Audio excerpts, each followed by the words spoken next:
Welcome to Newswire, news for Nebraska's farmers and ranchers.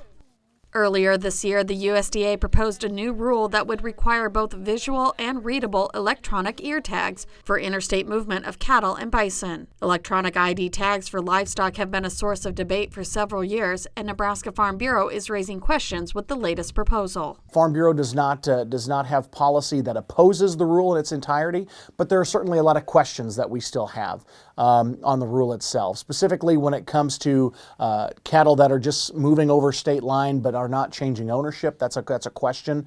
We also have questions on data security, making sure that the data that is compiled, that individual identification, is not something that animal activists and others can have access to.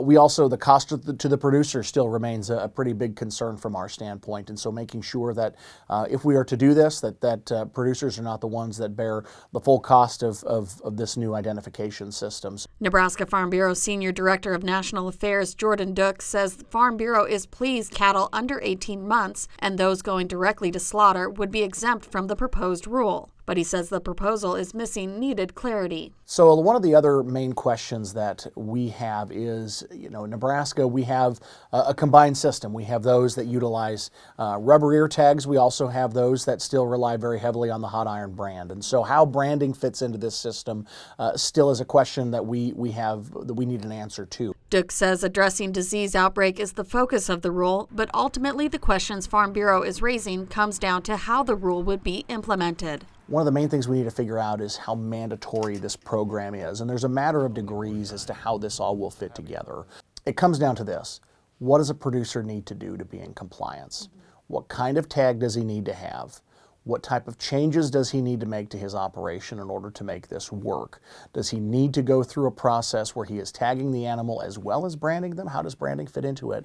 All of those types of things. If I'm selling cattle at the sale barn, what do I need to do? If I'm a producer that just sells my calves at the sale barn, obviously those fit into the exemptions that exist, but my cull cows, where would that go? If I sell cows, generally older cows at the sale barn, how does that work? If I graze on both sides of a state line, or I move cows across state line and don't change ownership, it's not even just grazing, it's just different locations. One producer may have many locations. Cows don't understand state borders. Some people are obviously have ranches on both sides. Some people raise livestock, farm on both sides. How does this all fit together? All of these things need to be crystal clear for producers to understand.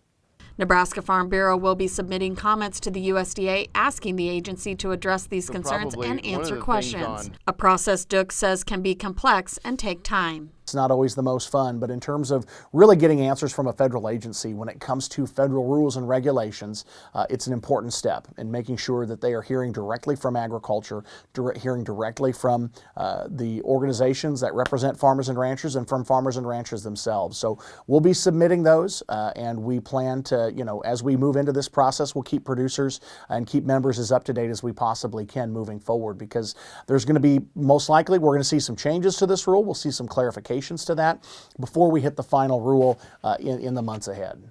For more stories like this, visit nefb.org and follow us on Facebook and Twitter.